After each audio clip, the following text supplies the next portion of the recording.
There was once a time I was actually excited for this game. The game that was once called Project L. I think we all had high expectations for a title with a backing of this caliber. Riot Games, a $1 billion company with one of the most biggest IPs in the world, creating their own fighting game. To me and so many others, it was a massive deal. Not just because of the IP, because of the budget, the talent, and the sheer skill behind it. Riot Games has some of the best developers and connections in the entire gaming industry. If they had just put a fraction of all of that into a fighting game, it should have been phenomenal. But unfortunately, not everything worked out. The name. Personally, my biggest problem with this game is a petty one. But to me, it was the exact signal that I knew and needed to see to know that it was all going to be over soon.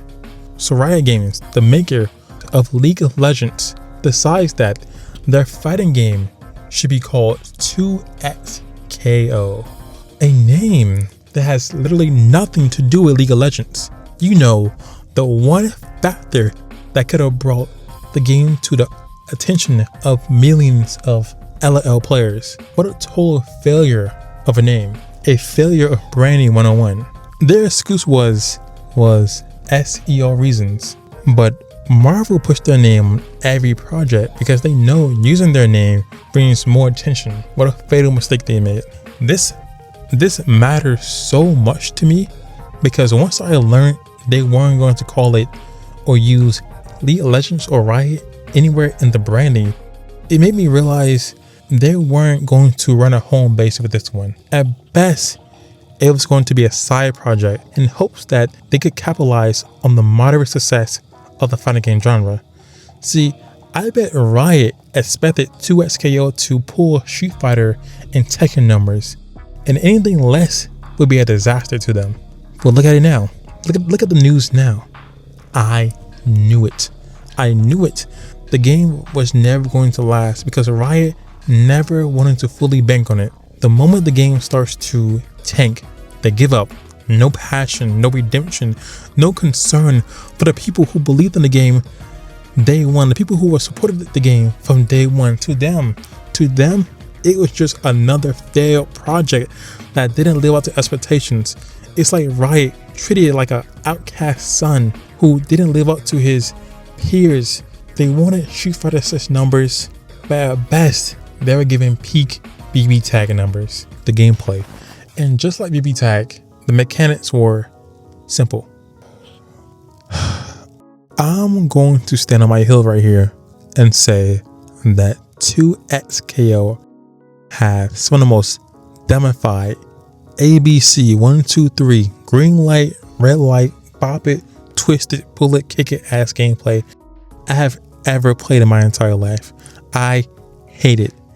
It goes way too far to the extreme of accessibility.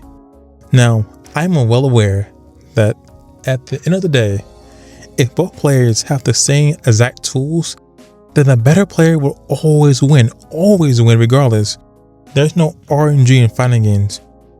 Still, I don't find it fun at all. Personally, it's a total matter of preference. Simple mechanics don't automatically ruin games. There's tons of fighting games with more simple mechanics out there that do very well. The FGC savior.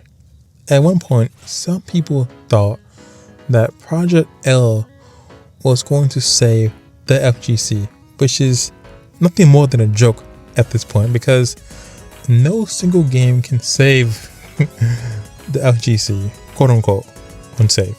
The FGC needs to save itself from its own internal destruction, but that's a topic for another day. 2XKO did not shatter any expectations. It was all so predictable.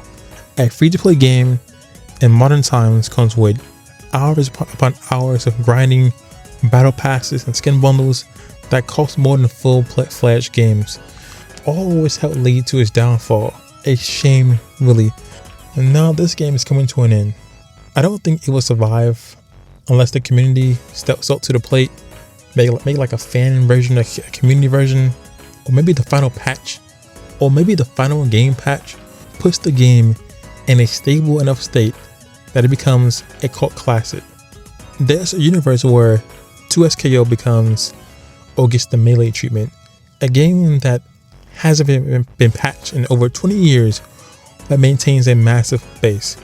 It's highly doubtful, but if the game was really so beloved by the people who claim to love it, maybe they'll rise up, stick around, and show Riot Games that it can hold its own and keep on living.